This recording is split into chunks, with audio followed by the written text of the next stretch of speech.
सांगली जिल्ह्यात कोरोनाचा शिरकाव, विटा तालुक्यात कोरोनाचा रुग्ण आढळला। सांगलीतील खासगी रुग्णालयात उपचार सुरू। उस्मानाबाद रेल्वे स्थानकाचं नाव धाराशिव केल्याचं पत्रक जारी। रेल्वे मंत्रालयाने नावात बदल केल्याचं केलं जाहीर।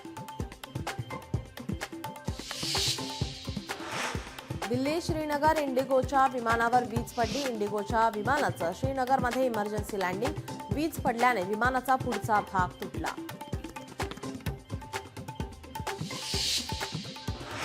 मुसळधार पावसामुळे सोलापूरकरांच्या घरात शिरले पाणी। महानगरपालिकेकडून न कुठलीही उपाययोजना करण्यात येत नसल्याने नागरिकांमध्ये संताप।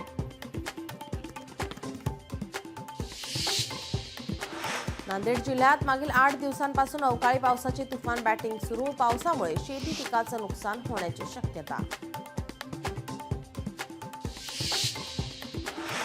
अमरावतीच्या अनेक भागात अवकाळी पावसाची जोरदार हजेरी। पावसामुळे काढणीला आलेल्या तीळ, कांदा, भुईमूग खराब होण्याच्या मार्गावर।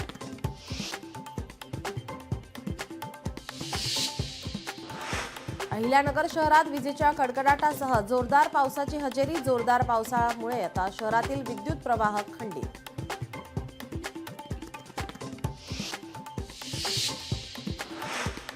रायगडमधील महाड विन्हेरे मार्गावर अपघातांची मालिका सुरूच। 2 एसटी बसेसची समोरासमोर धडक। अपघातात दोन्ही बसचे चालक गंभीर जखमी।